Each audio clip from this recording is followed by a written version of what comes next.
Okay, everyone. Hello, we are here with Bring Out Your Devs, and we're going to start with Cory Demereux, who is our programmer of our programmers, and he's best known on our website for playing Dark Age since you were 10. Cory, I'm going to shake my head. I'm going to shake my head. So, anyone who's not refreshed probably should if you're just seeing chat. Okay. So let's have Cory tell us what he's up to today, and then you can ask him questions, so think about it. Alright, so today is basically just kind of a wrap-up day for me. I'm doing a lot of miscellaneous tasks with the buildings and the plots. Basically just trying to fix a lot of the bugs that came up over the last week of things that have been changing pretty frequently with plots, and trying to just get it all wrapped up and moving on to the next features that I'm going to be adding to them. Okay, so you know what he's focused on right now. Do you have any questions for Cory about what he's working on now, or just general programming questions? About the servers, etc. And it's going to take a second for them to catch up. What was your favorite class from Dark Age? Veilwalker, no question. Okay, are you going to play that? Do you think that's going to be your class favorite for Camelot Unchained? Well, the Veilwalker in Dark Age was very different from what we're doing for Veilwalkers in this game. We're doing Stealthers now, Yes. But the Veilwalker back in the day was a cloth-wielding melee, or cloth-wearing melee fighter who used a giant scythe, so he was pretty awesome. But you're a stealth fan. I do enjoy stealth. When I played WoW, I was a rogue main, so I'll probably have a Veilstalker in this game as well. But the Dark Age Veilwalker will always have a special place in my heart. I'm now concerned that Cory's going to come up behind us all and shoot us in the face with Nerf guns, in case you missed our most recent battle about that. Let me turn my phone down so you guys don't hear. Yeah, so you don't hear that the whole stream. It's great. Okay. So more questions for Cory. What is the most fun thing you did in the last weeks from Adric Cortesia? Recently I've been going through Dark Souls 2, playing it with my younger brother. That's been a lot of fun. It's kind of interesting because Dark Souls has a very weird co-op mechanic, and it basically means that we have to do every boss fight twice, but it's been a lot of fun, and it makes the game very challenging. What about programming fun things? Programming fun things, I just yesterday put into review a system so that plots know when they're in combat, and so they recognize it, and it stops building while the plot's in combat, and all of the plot markers, the flags that are on each of the corners, they get set on fire. So it's pretty cool stuff. So what will begin that process? Like someone has to hit you, or what's the... It's when any buildings that are on the plot get damaged, or if people from an opposing realm are inside of the plot. So they could be vying for control. Awesome. I'm excited. Okay. Are there items planned for plots that are providing a surrounding magical effect? I don't know a whole lot of details as far as what we're planning for items and their correlation to plots. I do know we've got a couple of cool things planned, but I don't know that we're ready to talk about them yet. Gotcha. I like Mike's visual effect of when you claim plots and how the red kind of swirls around. That's pretty cool. It's a different kind of question that you're asking, but... Yeah. Okay. No, Bessier, I'm not going to ask about plots and combat speed. It's hilarious, though. Okay, Foggy would like to know what brought you to City State Entertainment. Well, I attended Full Sail University with JB, and so at one point a mutual friend of ours contacted me and was just asking if I was interested in a job, and I wound up talking to JB about it, and here I am. Yay. Full Sail. A lot of people from Full Sail, I think, here. A couple people. I know Dave as well as went to Full Sail. I don't know if there are any others, but...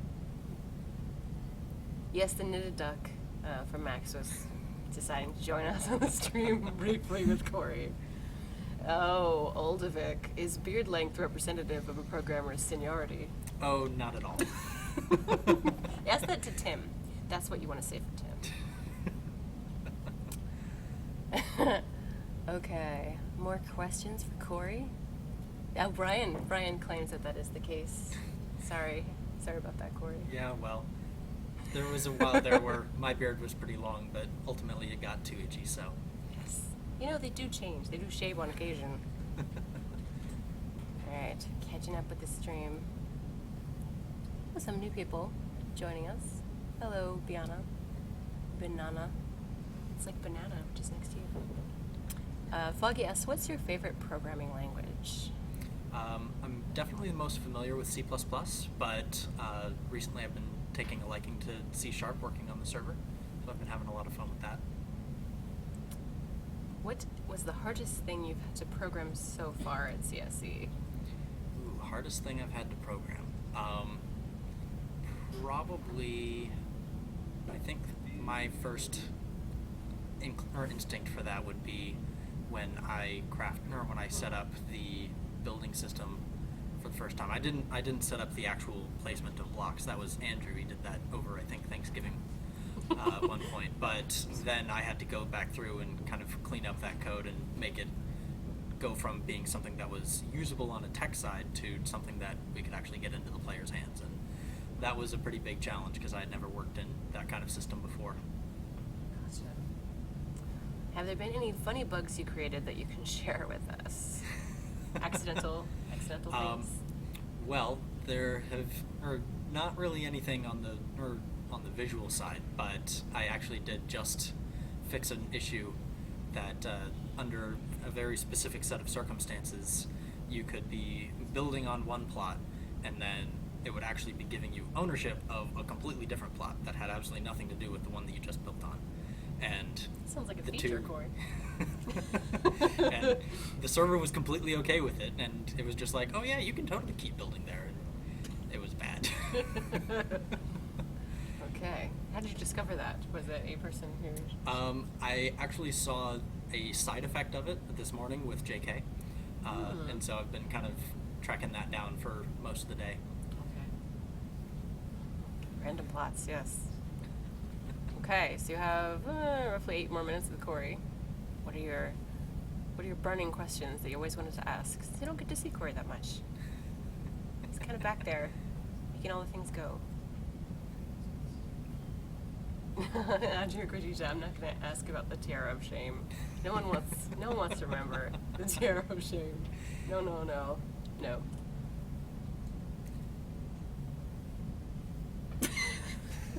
Keep that duck away, man. Okay. Stop harassing Corey with the duck. Favorite experience working in an open studio environment that CSC has? It's definitely been very interesting. This is actually the first time that I've worked in that kind of environment. So probably my favorite experience is just having everybody talking all around us, and it's just, there's very rarely any such thing as a private conversation. I'll program retort and matriculating onto my desk. But yeah, so I'll be in the middle of a conversation with somebody, and then another person will jump in immediately and have their own things to contribute, and it's just really cool to be able to do that without having to walk into somebody else's office or anything like that in order to ask them a question. You can just shout. I think you're supposed to use that to defend against the duck. That's my thinking. Yes, if the duck comes back, then... then Cthulhu. Knitted Cthulhu will take on Knitted Duck. There you go. All right. Corey, puppeteer, executor. All right. Let's see. I accidentally deleted my whole database. Is this safe? People would like to know. No. Yeah, no bull. Deleting databases is generally not safe. But In a nerf war between the programmers and the art staff, who would be victorious? my money's definitely on the programmers, just because we've got some pretty scary guns over there. My money's on the programmers too, because the artists always have their heads down and their headset on. They probably wouldn't notice until it's like too late. You guys would get them. All right. No. Okay, I asked you this here. I'm sorry, John. Does that offend you? I just gave John like the equivalent of a rocket launcher, so I probably shouldn't say that. That's true. Many programmers are former military. Okay, what is your favorite? Oh, really, Foggy? What's your favorite place to eat for lunch? It's gonna have to be Chick-fil-A, but everybody here gets on to me for it because I go there very frequently, just about every day, and so. You like what you like. Yes. Likes what he likes. Loyalty. It's important, Corey. All right, are we going to have guild ownership for some plots in Beta 1? I don't know whether that's going to be something that makes it in. I know it's something that we're trying to get, but JB knows more about the status of guilds than I do. If you could rename one programming language, which would it be, and what would its new name be? That's an interesting question. I would probably, let's see. I'm not really a fan of Java. I've tried using it a couple times, and it's just never been good for me. So if I had to, I would probably rename Java to just something to make it clear that it's very awful. But I don't have any ideas that immediately come to mind. Yeah. It's an acronym, is it? I think so. I'm not, Yeah. or that, or it might just be related to coffee. But You need a cup of coffee when you're programming with Java because it's going to have so many problems. You will need to stay up very late. Yeah. Or there's an update and another update and another update. Okay. What's your favorite programmer fortune cookie quote? What the heck, you guys? You have questions. You have questions for programmers. Seriously. Oh my gosh. Programmer fortune cookie quote. Let's see. Just because it works on your machine is no guarantee that it'll work on someone else's. I like JB's. Works on my machine. Isn't that his favorite quote ever? Okay. So I think one more question for Corey, and then we're gonna go to Tim. Lord help us all. That's right, Brian. It works on my machine. That's everyone's favorite quote. Okay. You're gonna ask Corey about the Ulfrinyar? No. I don't think I could even pronounce that, let alone give more information about it. Is that your full name, Cory Demoru? Which I'm probably saying wrong. Cory Scott Demeraux. There you go. Okay, let's release Corey back into the wild. Thank you, Corey. All right. Okay. Well, it's been fun, guys. Now we'll wrangle Tim. Tim! Come join us! I still have knitted Cthulhu, just in case. Okay. Oh god. Yes. Come closer, Tim. Okay. So here we have programmer Tim Mills. What's up, guys? Yes, which I'm sure you know because he's done plenty of stream before, etc. I still trip over the fact that you're a Counter-Strike professional, and don't mess with Tim because he will shoot you right in the face with whatever weapon he has.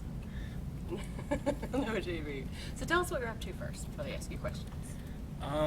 So we've got those of the people who have been in IT and Alpha much know we've spent a lot of time working on systems. You know, the patcher system, the chat system, our rendering system, different gameplay systems, buildings, and all of this. And there's what we call the second 90%. There's sort of you get the system to a place where you can use it, we can put it in the game, people can play with it, and then the second half of it is getting that last 10% to where it feels right, or getting it into Ben's hands in a way that he can use it in the way he expects. And so we've got a lot of sort of second 90% things that need to get done. And so while the guys are going out and building a bunch of really, really cool systems, Corey's working on the plot stuff. You know, Brian last week put in armor and weapon stats and a bunch of other and progression. And so I'm going in and I put in items recently so that you actually have items in the game and they're persistent and they save and load and you can equip them and they're equipped when you log into the game. And then I did the last 90% on weapons so that your weapons actually matter. They've got the sort of temporary stats that Brian put on them now get saved out to the database and loaded. Today I put in the last 90% on armor so that armor actually has stats that get saved and loaded.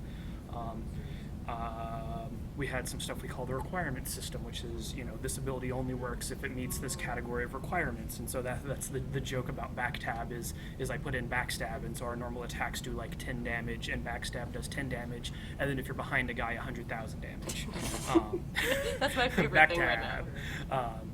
And so I did a last mile on requirements just to make sure that they worked, and then Ben said, all right, here's the one that we need first is doing positional stuff so we can backstab or flank or whatever. And so I did the second 90% or the last mile on requirements and backstab and got that in. And then today while I was doing armor, I sort of dialed it back a little bit so that, pro tip for you guys that are playing, if you put on heavy armor, you can survive a backstab now. So backstab. So yeah, I've been doing just a lot of, all right, let's take the system that somebody's built and hook it up in a way that A, Ben can take advantage of it, and B, is more user visible and ready for beta. Was Andrew yelling the other day about Cory backstabbing a building? Yeah, you can totally backstab buildings. It's phenomenal. That's what I thought.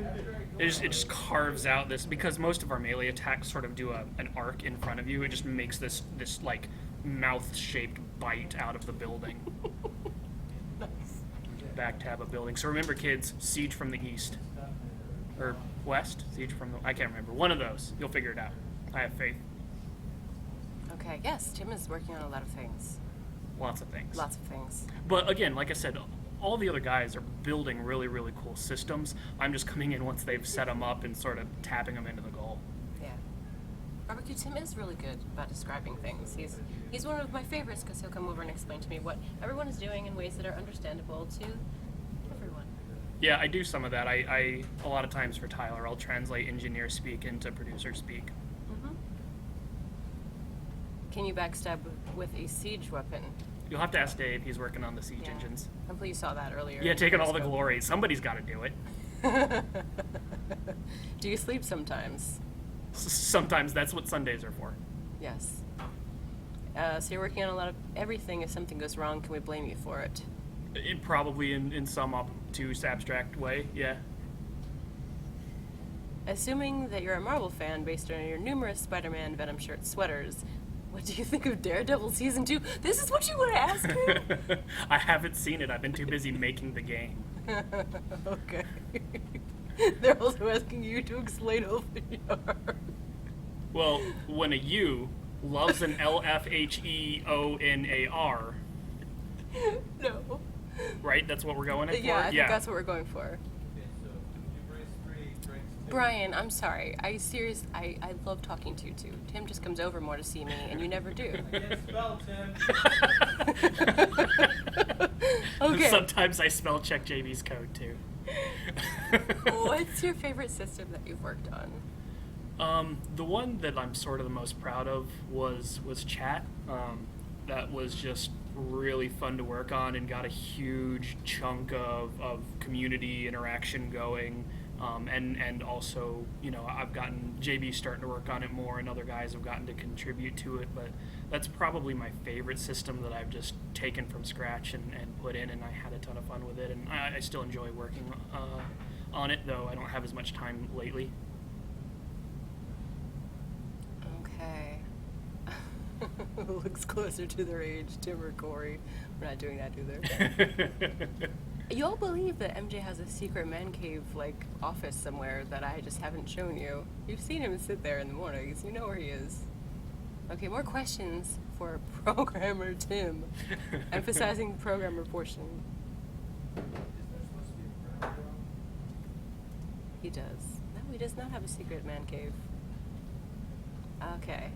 Will you do a mohawk when C releases? Have you ever done a mohawk? No, I've actually been contemplating doing one for a while. Honestly, for those of you guys that used to watch the old March on Oz stuff and some of the early Kickstarter, I used to spike my hair, and honestly, I spent a lot more time with the headphones on, just so that we have sort of this unspoken word here that, if an engineer, or anybody, even the art guys, if anybody has their headphones on, they're sort of deep down working on something and you don't disturb them. And so the few times I get to write code more often now. There was a while I was doing lots of management stuff, and Mark Hernandez knows the suffering now that is not getting as much time to write code because we're wrangling things. But when you actually get to sit down and write code, you put your headphones on, and it was smushing my hair. Yeah, it's vain, but that's why the spikes went away. And so I suspect a mohawk would do the same thing. But yes, I have been contemplating doing one, and it might make an appearance. I have to get you some of these that I have that go around the back of your head. I used to do that too, and they hurt. So. Also, you can't melt your brain with metal with little dinky headphones. Latwin, no. Aldefic, what system code has given you the biggest headache? What system code has given me the most headache? What's the thing you're doing today, or you just kept yelling? There was a word you kept yelling. What was that word, Genesee? I don't recall. I don't know. It was a word. It was a very, it was a very emphatic word. I don't know. It was a colorful metaphor. I'm excitable, so, you know. The system that was the most difficult to work on. I know, so our UI code is not specifically the UI code. There's a library called Ceph, which is really good. It's done great things for us getting the Chromium library into our game, but there is a crap ton of code there, and it's super complex, and it's really, really frustrating to work with because at the level in which we interface it, we don't get real good feedback from it. And so you'll just be like, hey, go through to this thing that's exactly the way you say I should do it, and it'll be like, no. And you'll be like, why? It'll be like, 'cause. So it's a 2-year-old? Yes, yeah. I have 3 toddlers. 2 of them are girls. 1 of them is an abomination of code. Okay. If you had to define a role for your team, what would it be? A role? If you had to define a role for your team, what would it be? It's an interesting question. I don't know. Andrews, don't fuck it up. Oh, yeah, I'll come back to you on that one. All right. Now they're all stuck in music land. I guess I'm going to say this differently, Bevy. What's been the most challenging aspect to deal with during crunch period to date? Because Buggy, he's kind of talked about Ceph a little bit. Well, there's one of the things that is the other thing that's sort of just frustrating in the development mode that we're at is we really, really want to show you guys what we're working on so you can see the growth of the game and see that we're making progress, and also so that the IT testers and even the alphas and betas, when we're ready for them, can come in and test stuff with us and help us find places that we've missed and check assumptions that we've made and stuff like that. And so we like to get builds into your hands so that we can play them and test them and enjoy them with you. But there is a different mindset between developing and deploying and testing the code, and you have to do a mental gear change between those things. And so when we get into stages of make code, push code, test code, there's this lots of gear changing. We lose a lot of productivity, and it's frustrating when bugs crop up because we can't do that back and forth as frequently and as often as we like. And so when we run into bugs, even fairly trivial bugs, when we're doing the back and forth between development and Yes! between development and testing, that can be trying. I think you're really creepy. FYI. Yeah, Scott. Okay. Okay. If you, Me too, Orsh. If you could rogue out and absorb one skill from another member of the team, who would it be and why? Oh, it'd totally be like either Andrew or George. They're both programming ninjas. Okay. Does your team work in an agile environment? Do you use sprints or Scrum, or what approach do you take to planning? We plan and then we do. Agilely? Yeah. Nimbly. Nimbly. After yoga. Nice.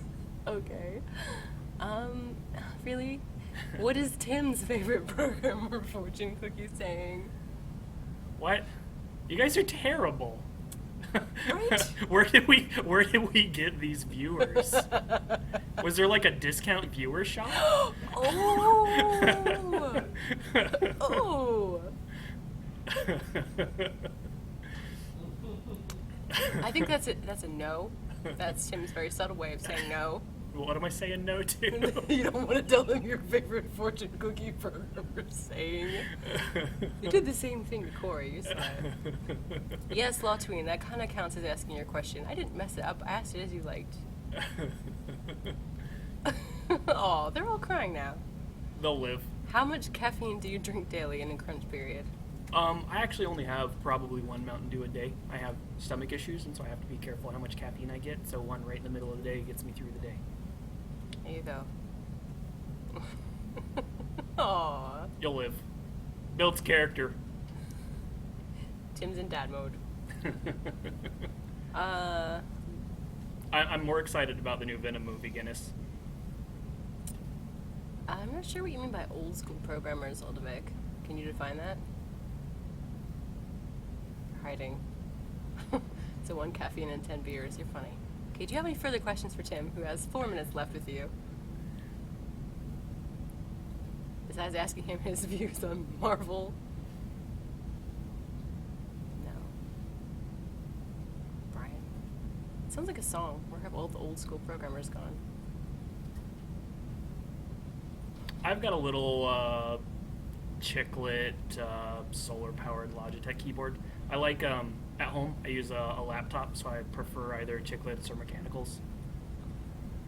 The first game I worked on, I did a bunch of indie stuff before I actually got into the industry. I worked on a MUD back in 99 or 2000 called Minions of Anime, and another one called Riffs MUD, and then some indie projects called Ink, and I forget the Unreal one I worked on, and then the first AAA game I worked on was Kingdoms of Amalur.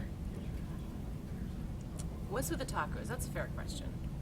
I have no idea, honestly. Like, I think I read Deadpool, and still do read lots of Deadpool, and he likes tacos and things. And I actually had like one of my friends who had a character named Tacos, and so we would just end up yelling tacos a lot on Ventrilo, and so it just sort of stuck. Are there any Easter eggs in the code so far? That's a definite maybe. Okay, 2 more minutes, last question. You like him now. That's good. Because he has tacos? That's why you like him now? Or because of the games that he made? I don't know. He didn't say chimichangas, he said tacos. Do you have a favorite operating system? Windows, Linux, Mac OS, and why? Sort of from a user experience, like Windows has the better user experience, though just because I do servery and programmery things, I like me some Linux. I've got I've got a Raspberry Pi and an Odroid, which is like a Raspberry Pi at home. Both of them are running, one of them's running Raspbian, the other one's running Ubuntu.